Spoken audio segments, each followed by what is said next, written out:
On a retrouvé 2 personnes assassinées dans leur maison. Oui, parce que quand il a commencé à se retourner, j'ai frappé. Et j'ai frappé jusqu'à ce qu'il refroidisse. Jusqu'à ce que cet enfoiré crève. Sa tête ressemblait à un hamburger saignant. Je l'ai frappée, je l'ai jetée par terre. Et j'ai continué de la frapper jusqu'à ce qu'elle arrête de respirer. Il tua sans aucun scrupule. Ça l'a excité, il a eu le sentiment d'être important. Quoi qu'il en soit, elle s'est permise de me salir en me balançant son café.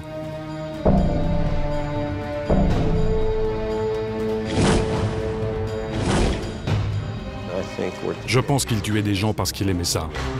Il était parfaitement lucide. Après avoir mis le corps dans le coffre, j'avais les mains pleines de sang et je me suis dit « Oh mon Dieu, je l'ai fait, je peux pas le croire, merde. Maintenant, je dois tuer l'autre. » Il m'a dit que quand il tua la meilleure amie de sa mère, il avait eu un orgasme. Ce type était capable de parler des pires choses qu'il avait commises, sans aucune émotion.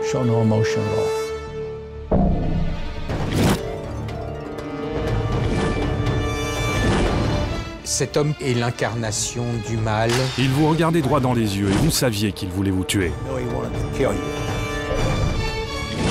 J'ai été reconnu coupable d'en avoir tué 2, à Fort Pierce. Alors que personne ne m'a jamais vu sur les lieux du crime.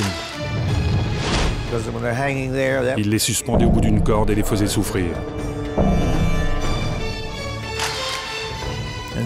Et puis il finissait par les démembrer et par se masturber au-dessus de leur reste.